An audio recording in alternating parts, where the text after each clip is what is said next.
draped in Ralph Lauren and Armani. Characters are obsessed by Armani. The original movie American Gigolo from 1980 and its recent TV series adaptation, the movie starring Richard Gere and the series starring Jon Bernthal. Welcome to Romance Wednesdays, the absolute sexiest show in town, as we compare both the renditions of American Gigolo.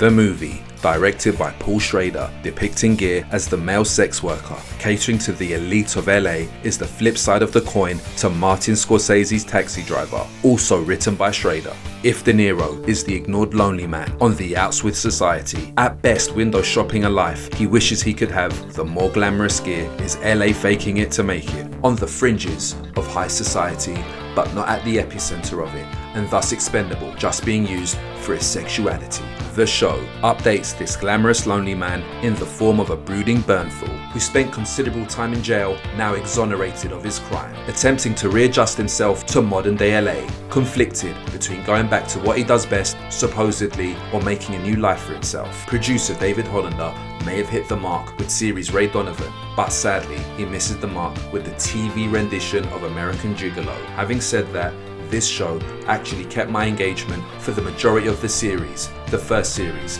more than likely the only series, one and done.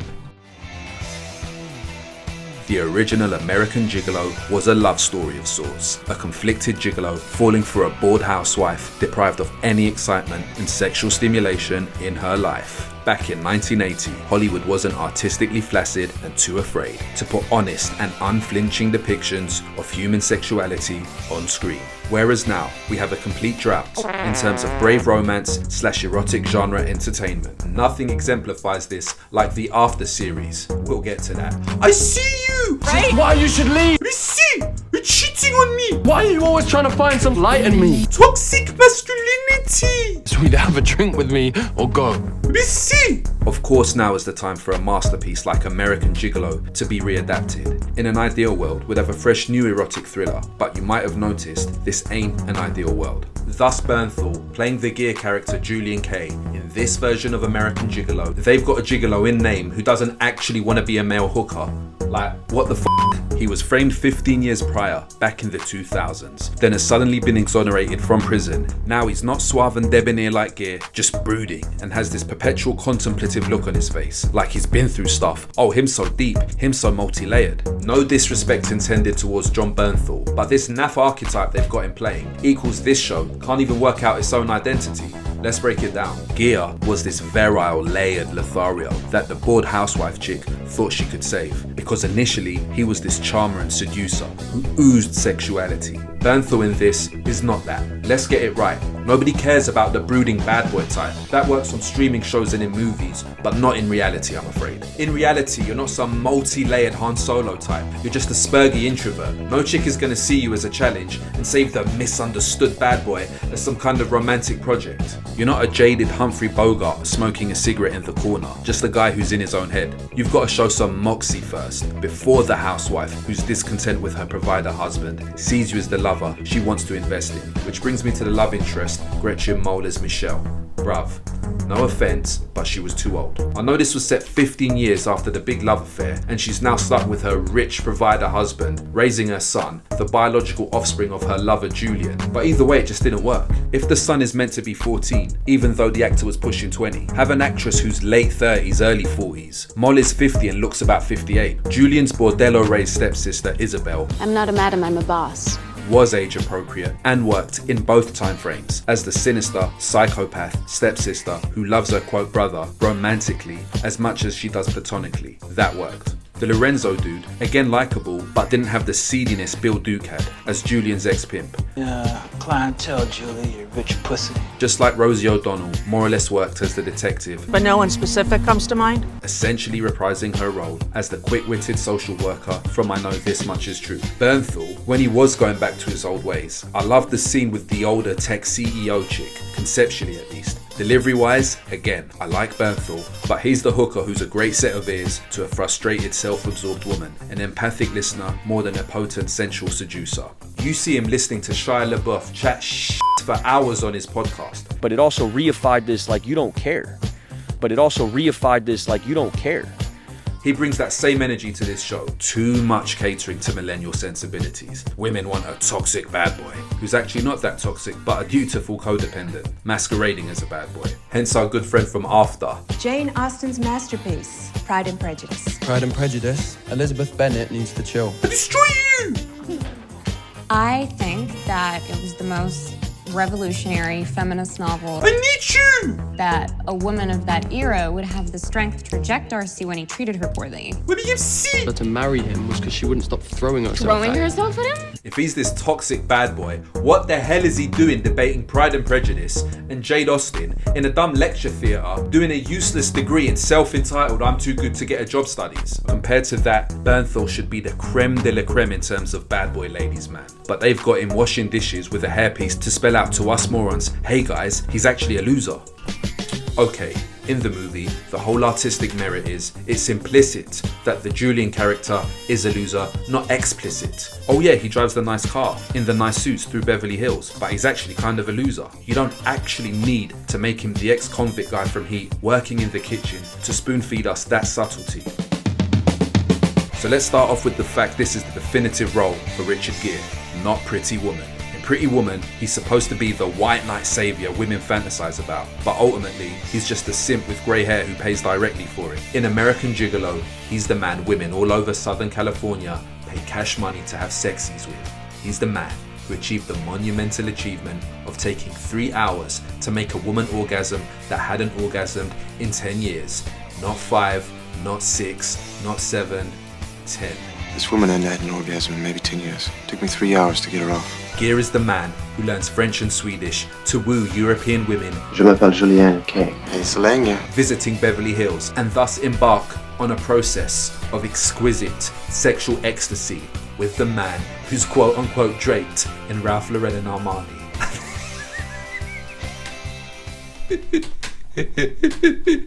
Je m'appelle Julien K. Have exquisite sexual ecstasy with the man who inspired Michael Keaton in Batman to hang upside down exercise because it makes you more enigmatic while simultaneously making you a little bit more in shape.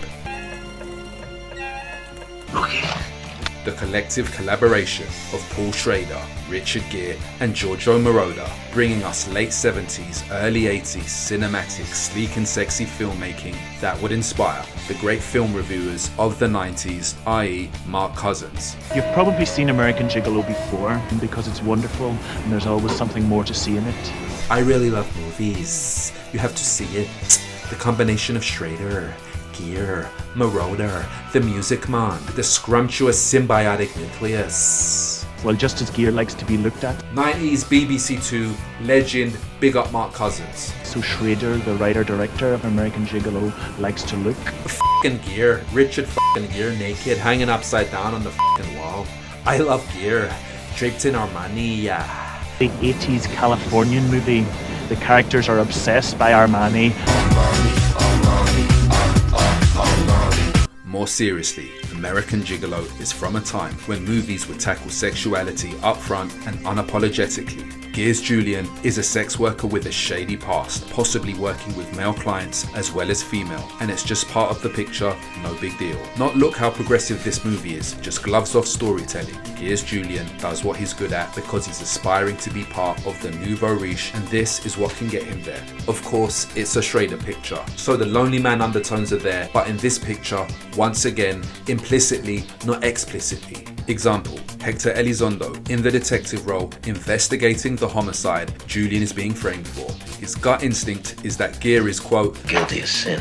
despite halfway liking him because his line of work is somewhat sleazy and makes Elizondo feel uncomfortable, despite somewhat intriguing him. This is the beauty of American Gigolo the movie. Gere is glamorous, but what he does at the end of the day is sex work, and perceived to be odd, bad, not quite right, wrong, irrespective of being draped in Armani. Armani. As much as I didn't mind O'Donnell as the detective, Elizondo, cigar in mouth, is super iconic in the role. This is his definitive role, over his role in Pretty Woman. Look, Mr. Sunday. Detective Sunday. The sadness that permeates a layer beneath the surface is the lonely man hidden within Gere. It's as if Travis Bickle is somewhere hidden inside Julian K, just as inside Travis Bickle somewhere is a repressed Julian K looking to break free. So initially John Travolta was to be in the role of Julian Kay. Then according to Schrader, Travolta, who was in the closet at the time, didn't feel comfortable doing a role this sexually open and fluid. Mate, no comment. See my previous video on Travolta, that's all I'm gonna say. Of course, with hindsight, Gere was the right man for the job over Travolta. The debonair seducer. For me, his chemistry with Lauren Hutton Je m'appelle Julian Kay. How many languages do you speak? makes this more than just a movie about the man draped in Armani. Plus the international language. There's an unspoken tragic quality, in addition to his looks and swagger, that make this his definitive role. He's smooth and charming, but somewhere is a broken man inside. Hence, bored housewife Hutton wants to embark on the futile vanity project of fixing the damaged bad boy, aka keep having satisfying sex after years of sexual mediocrity. It's actually believable and realistic that a woman who's lonely actually falls for a guy as the lover role rather than the role of provider. When a chick's actually into you for you, which isn't all that often, she will go above and beyond. He's like LA personified, jazzy and shiny on the outside, empty on the inside. She comes to his rescue because she's naive past her years, but again bored beyond any other reason. Which for me adds to the sadness. If she was unmarried in her 20s, she wouldn't give a shit about him and just date a regular attractive guy, not a human ATM provider type and not a male sex worker, which let's face it, a lot of girls will find off-putting. Just like another low-key masterpiece from that era, Straight Time. Dustin Hoffman plays an ex-convict who meets a young, bored, naive girl at an employment agency. She hooks up with the damaged bad boy in the futile effort to make a project out of him because she's bored, naive, and lonely. He really is the bad boy programmed for failure from childhood, so he f***s her off because he knows he's going back to jail. The TV show tries to emulate this American loser trope, but it's meant to be American Gigolo, not American Loser. The movie captured a moment in American cinema where sexuality was depicted based on art's mirroring reality. The TV series comes at a time where entertainment tries to shape reality. Gere, in his most iconic, helps make a stylish movie layered and unique. Bernthal, unfortunately, is underutilized and or miscast. In an overall watchable series that isn't bad but misses the mark in terms of potential. You've been watching Romance Wednesdays, the sexiest joint in town. Feel free to like and subscribe, and I'll see you in the next one.